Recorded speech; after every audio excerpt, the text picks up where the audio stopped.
G97 is for constant speed control. M03 is for the spindle normal rotation. S is for the spindle speed, we set 1000. And for the tool, T0101. And for the first position, the tool will go here,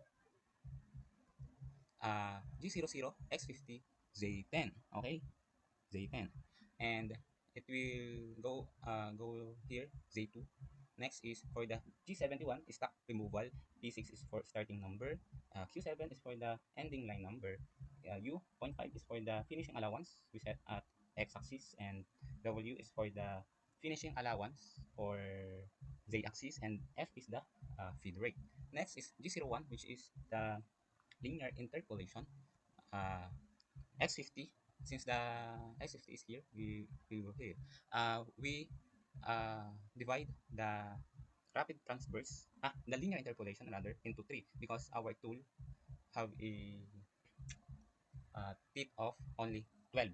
And as we compute, this is 10, this is 10, and from here to here, this is less than 10, right? That's why our tip is enough to cut that metal or uh, that material. For after cutting this part, this box here, it will rapid transverse and go back here, here again. After that, G00 X30, lalapit na siya dito. And it is for preparing for G01 X30 Y40. Okay. Next is the G00 X30 Z10 is for going back here again.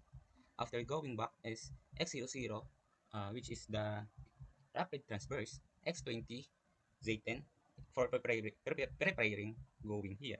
After that is the G01. After it is prepared for X20, it will go Z15 and will go here. After that,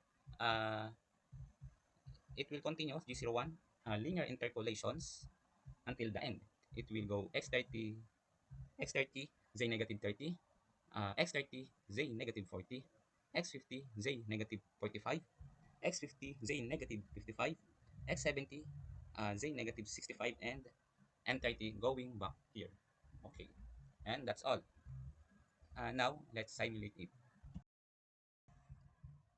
Hello, this is our project simulation. Workpiece is 70, clamp length is 15, and since our tool have a diameter of only 12.7, that's why our code is divided into the 3 step before it reads the main function for removing some materials. Let's simulate it to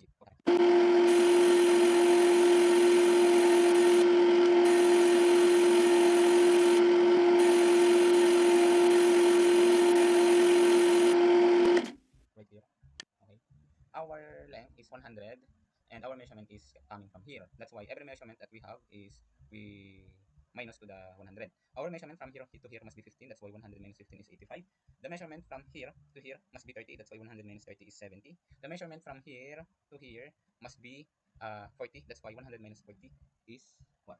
60. And that is correct. The measurement from here to here must be 45. That's why 100 minus 45 is 55. And the measurement from here to here must be uh, must be 55. That's why 100 minus 55 is 45.